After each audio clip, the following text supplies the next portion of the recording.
3:29 a.m. Ramstein Air Base, Rhineland-Palatinate, Federal Republic of Germany.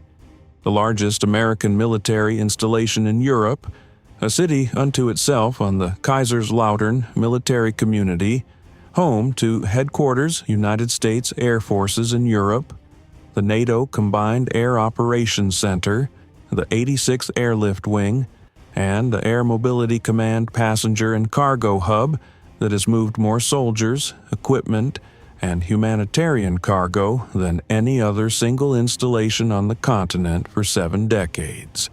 The base sits in the Rhine Valley lowlands, surrounded by the forested hills of the Palatinate uplands, 37 kilometers southwest of Kaiserslautern. Temperature 4 degrees Celsius this night, the air damp and still under an overcast at 1,500 feet that has grounded non-essential flight operations since 11 p.m. The runway lights are on their standard reduced-intensity night setting. The flight line is quiet. In the air traffic control tower, the night watch controller scans his radar display. The airspace around Ramstein is among the most precisely managed in the world.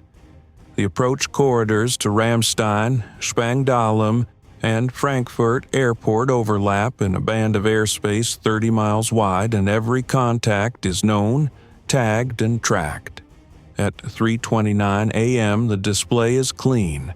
12 contacts, 3 commercial airliners on standard airways, 4 military transports at altitude, 2 NATO patrol aircraft on established tracks, 3 German civil aviation contacts along the Rhine corridor. Nothing unexpected. Nothing outside the established parameters. 2,200 kilometers to the east, in the Black Sea northeast of Sevastopol and Russian-occupied Crimea, this picture is about to change.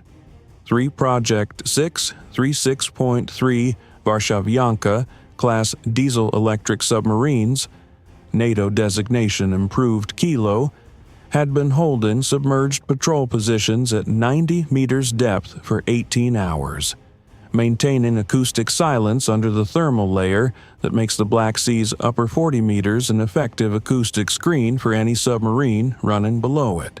Each submarine carries 8 3M-14T Kalibr land attack cruise missiles in its vertical launch tubes. The naval variant of the Kalibr family, GRAU Index 3M-14, turbofan-powered, terrain following at 50 meters altitude, GPS and GLONASS dual navigation correction, terminal active radar homing against fixed coordinates, range assessed at 1,500 to 2,000 kilometers, warhead 450 kilograms, CEP assessed at 3 to 5 meters against a surveyed fixed target. 3 submarines, 8 Kalibr missiles each, 24 Kalibr land attack cruise missiles total. The targeting package was the most ambitious offensive action the Russian aerospace forces and the General Staff had authorized against a NATO installation since the Cold War. 24 Kalibr missiles against 3 target complexes at Ramstein, the NATO Combined Air Operations Center, CAOC, the hardened command bunker on the installation's eastern perimeter that coordinated all NATO air operations from the Baltic to the Mediterranean. The 86th Airlift Wing Flight Line, where 17 C-17 Globemaster, 3 and 6 C-130J Super Hercules aircraft were parked in covered shelters and open apron positions, and the Air Mobility Command Passenger Terminal, the facility through which 1,200 military personnel and dependents moved every day, and which, in wartime surge operations, served as the primary entry point for reinforcing troops flowing from the continental United States into the European theater. The Russian General Staff had identified Ramstein as the single highest value target in the European theater for a precision decapitation strike. a facility whose functional disruption would degrade NATO's ability to coordinate air operations and flow reinforcements for days or weeks. They had planned this strike for 9 months. They had surveyed Ramstein's target coordinates from commercial satellite imagery, cross-referenced with GRU ground intelligence to a precision of less than 2 meters. They had computed the 24-missile salvo size as sufficient to overwhelm the Patriot PAC-3 battery assigned to Ramstein's defense. Alpha Battery, 10th Army Air, and Missile Defense Command, whose published interceptor inventory was assessed as 32 PAC-3 MSE missiles across 4 launcher stations, 24 Kalibr missiles against 32 interceptors at any realistic per-shot intercept probability, should produce warhead penetrations on at least 3 of the 24 aim points. They made 5 catastrophic mistakes. The first mistake: the satellite window. The Russian General Staff's target coordinate survey of Ramstein had been built from commercial satellite imagery collected over the preceding 14 months, a comprehensive collection program that Russian military intelligence had assessed as precise enough to support Kalibr strikes to within 2 to 3 meters of the surveyed coordinates. What the General Staff had not adequately accounted for was that the construction program upgrading the NATO CAOC's hardening and the installation's air defense infrastructure had been ongoing for 16 months. Precisely the period during which the Russian imagery collection had been underway. The CAOC that the Kalibr missiles were targeted against was not the same structure that existed in the baseline imagery. The hardening upgrade had added a reinforced outer envelope of 2.2 meters of high-density concrete and a composite fragmentation liner that increased the penetrating warhead threshold required to achieve structural compromise to a level above the Kalibr's assessed warhead performance. The target coordinates were accurate. The target hardening had changed. The expected damage assessment was built on a facility that no longer existed in its original configuration. The second mistake: the AWACS coverage. NATO's E-3A Sentry, airborne early warning aircraft from the NATO AEW&C component at Geilenkirchen in northwestern Germany, maintains a continuous operational surveillance rotation over European airspace. One of 6 NATO E-3As airborne on any given night, their AN/APY, one radar pushing 300 nautical miles of air picture into the NATO Integrated Air and Missile Defense System. At 3:29 a.m., the E-3A on the eastern surveillance leg was holding a patrol orbit over western Ukraine. An orbit that had been extended eastward following the escalation of Russian military activity and that placed its radar coverage over the Black Sea. The 3 Project 636.3 submarines surfaced briefly at 3:26 a.m. to flush their VLS tubes to the pre-launch pressurized state, a standard procedure before a vertical launch sequence that requires the submarine to be at periscope depth for approximately 90 seconds. The E-3A's radar, in its surface sweep mode, detected the periscope and sensor mass signatures of 3 submarines at periscope depth in the Black Sea at 3:27 a.m. The contact classification as ProbSub ×3 was transmitted to the NATO Integrated Air and Missile Defense System at 3:28 a.m., 60 seconds before the first Kalibr launched. Alpha Battery at Ramstein received the elevated threat warning and the ProbSub contact coordinates at 3:28 a.m. and 41 seconds. The battery's AN/MPQ-65 engagement radar was already in full fire control mode when the first Kalibr launched. The third mistake: the Kalibr terrain following profile. The Kalibr's terrain following guidance system, which maintains the missile's 50-meter altitude profile over the terrain between the Black Sea and central Germany, uses a digital scene matching area correlator system that continuously compares the missile's downward-looking radar altimeter returns against a preloaded terrain map. The DSMA sea terrain following approach is highly effective against standard terrain. Against the Rhine Valley and Palatinate uplands west of Kaiserslautern, terrain that has been mapped, modeled, and incorporated into European air defense system databases at meter-level precision, the Kalibr's approach corridor was predictable from the moment of launch. The E-3A's track data, combined with the known Kalibr cruise speed of Mach 0.8 and the known terrain-following altitude profile, allowed the NATO BAADS to compute the Kalibr's arrival corridor over the Palatinate uplands to within a 2-kilometer band. Alpha Battery's engagement radar was oriented toward that corridor, the exact bearing from which every missile had to arrive before the first Kalibr crossed the German border. The fourth mistake: the assessment of Alpha Battery's interceptor count. Russian General Staff Intelligence had assessed Alpha Battery's interceptor inventory as 32 PAC-3 MSE missiles, the standard published loadout for a PAC-3 battery at normal readiness.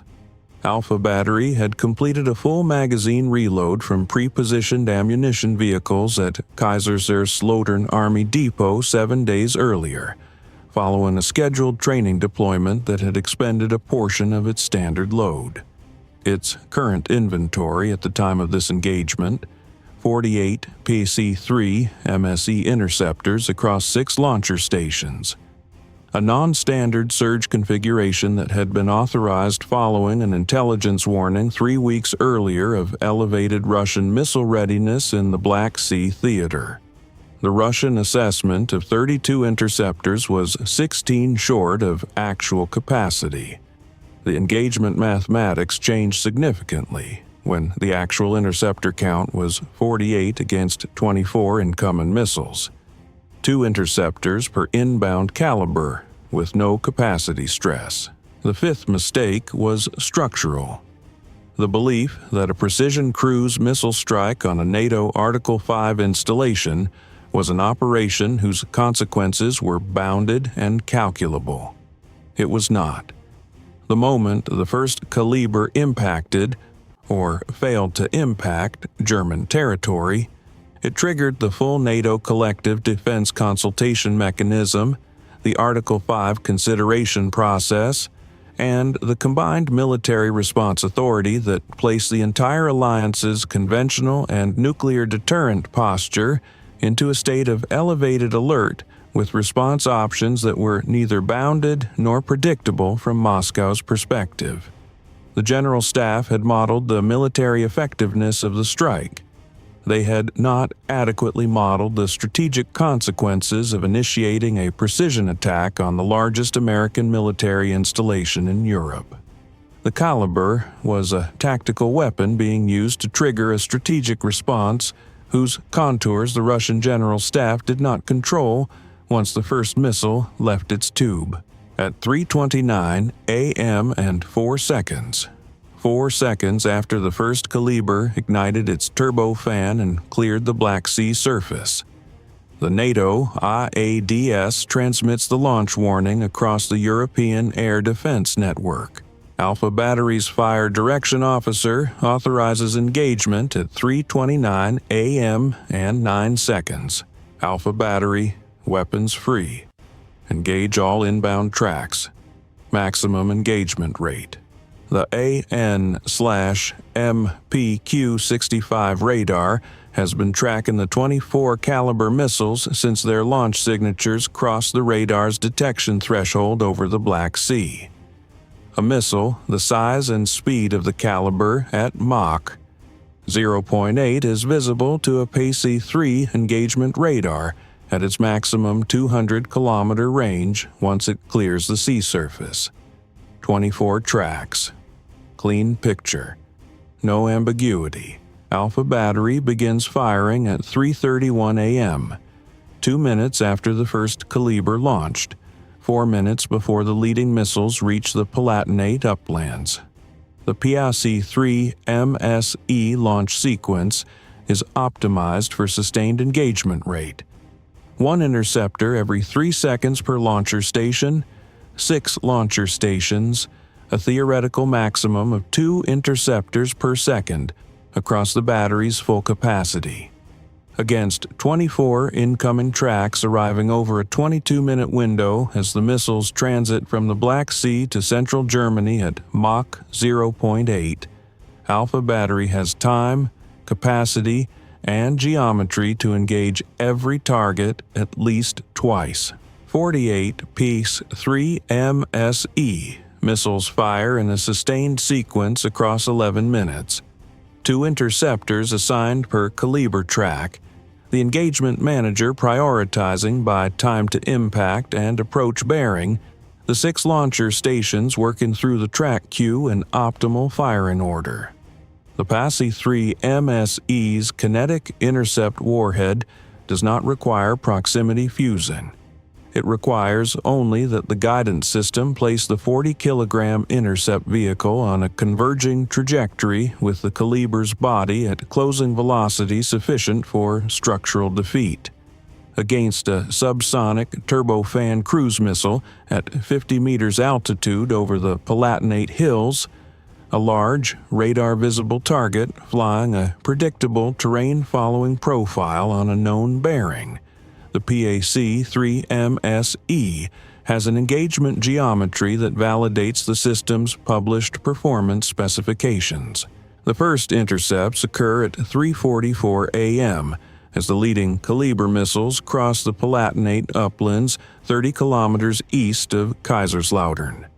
Clean kinetic impacts at altitudes between 40 and 70 meters above the wooded ridgelines, the Kalibr's fuel tank and turbofan rupturing under the kinetic impact of the PAC-3 intercept vehicle. The missile's casing falls into the forests of the Palatinate hills. The warhead does not detonate. The Kalibr's fusing system requires a controlled impact against the target structure at a specific approach angle to initiate detonation, and a kinetic intercept at 50 meters altitude does not produce those fusing conditions. Intercept by intercept, the 24 Kalibr tracks are systematically eliminated. 19 intercepts on first assignment, PAC-3 MSE missiles between 3:44 a.m. and 3:49 a.m. as the main wave of the salvo crosses the Palatinate uplands. 4 Kalibr missiles survived their first assigned interceptor. 3 because of angular geometry complications caused by their terrain-following profiles, placing them in low-altitude slots where the PAC-3's divert capability is near its lower boundary. 1 because of a track dropout in the engagement radar's scan cycle during a high-density engagement period.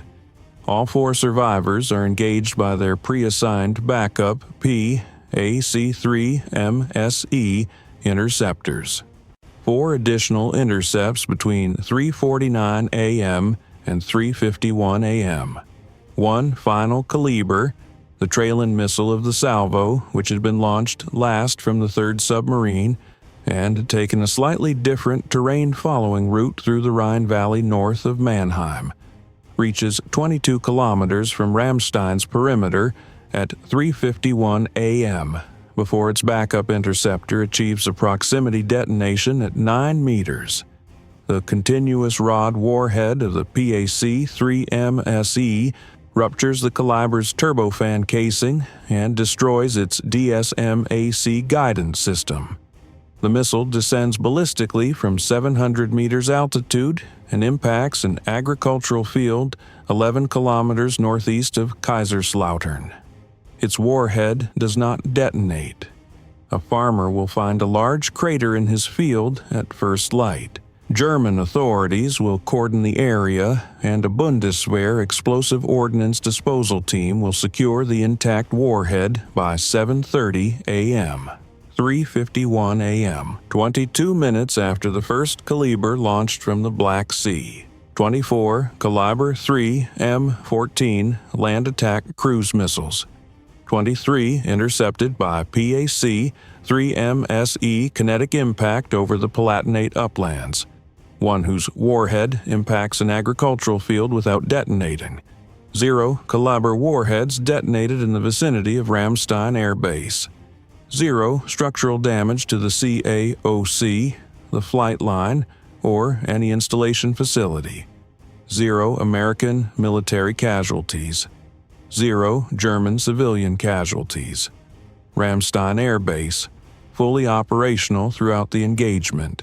Alpha Battery's Fire Direction Officer transmits his post-engagement report to 10th Army Air and Missile Defense Command and to Headquarters USAFE, HQ USAFE, Alpha Battery. All 24 inbound tracks engaged and neutralized. 0 warhead detonations on or near the installation. 0 casualties. Battery at 20% interceptor reserve. Requesting resupply authorization and authorization for NATO Response Package Echo. NATO Response Package Echo. The pre-planned conventional retaliatory strike package coordinated through the NATO Military Committee and maintained at Saussure for the contingency of a precision missile attack on a NATO installation, had been reviewed and updated 96 hours before this engagement following the intelligence warning of elevated Russian missile readiness.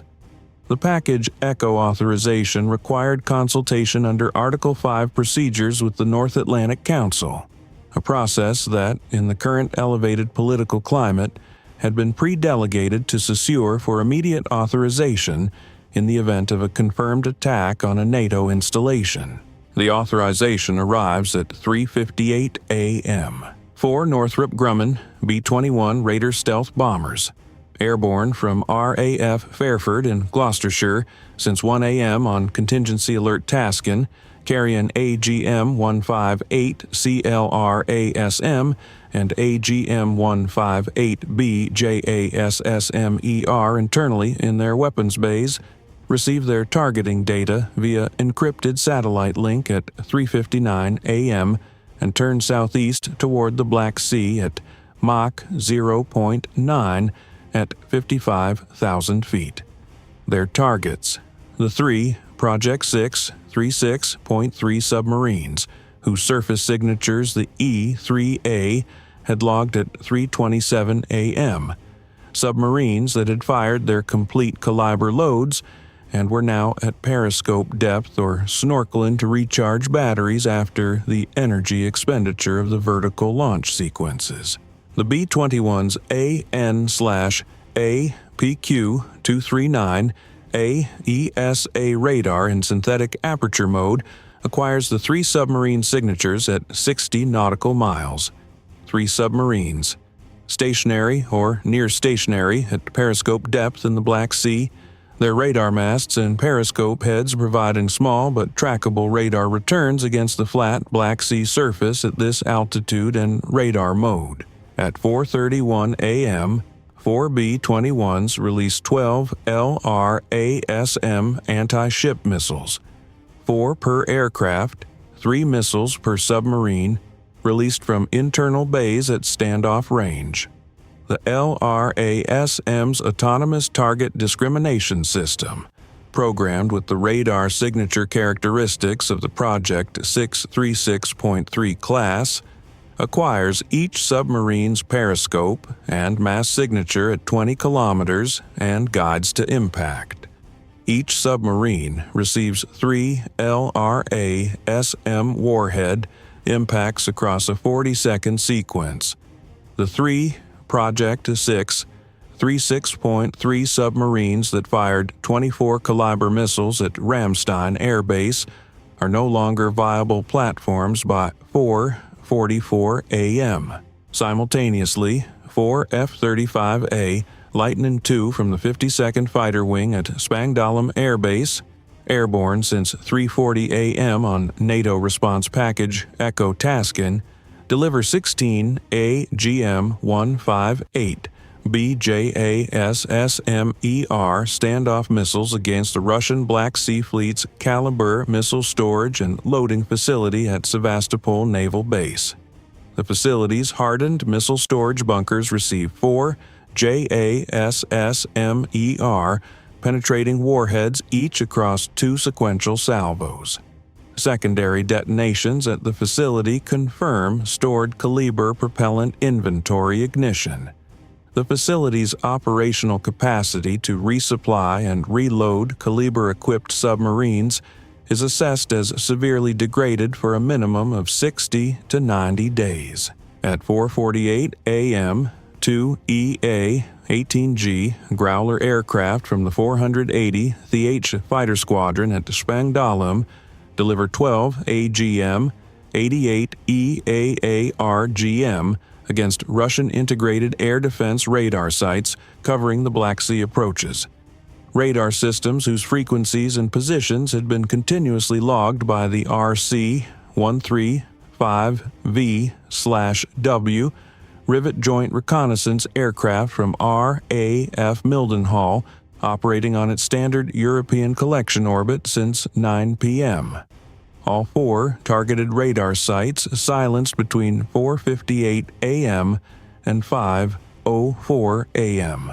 By 5:07 a.m., 98 minutes after the first Kalibr launched from the Black Sea, NATO Response Package Echo is complete. Battle Damage Assessment, SACER and USAFE intelligence at 8 a.m. Ramstein Air Base, 0 structural damage, 0 aircraft damage, 0 casualties. CAOC, operational without interruption throughout the engagement. 1 Kalibr warhead intact in agricultural field near Kaiserslautern, German EOD secured by 7:30 a.m. 3 Project 6.3 submarines. All 3 neutralized by B-21 LRASM engagement at periscope depth in the Black Sea, confirmed by subsequent E-3A radar assessment showing no surface signatures at logged positions.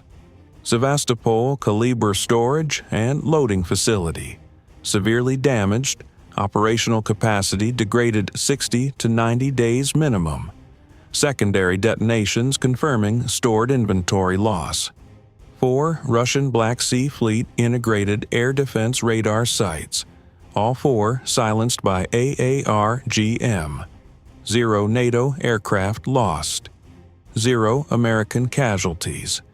0 German casualties. At 5:15 a.m., Ramstein Air Base transitions from its missile attack alert posture to heightened security condition. Alpha Battery begins its reload sequence from the pre-positioned ammunition vehicles at Kaiserslautern Army Depot. A 47-minute process that will restore the battery to full 48 interceptor operational capacity by 6:02 a.m. The CAOC Night Watch team hands over to the Morning Watch at 5:30 a.m. on schedule. The 86th Airlift Wing resumes flight operations at 6 a.m. with the first scheduled C-17 departure of the morning. The runway lights go to full-intensity approach configuration.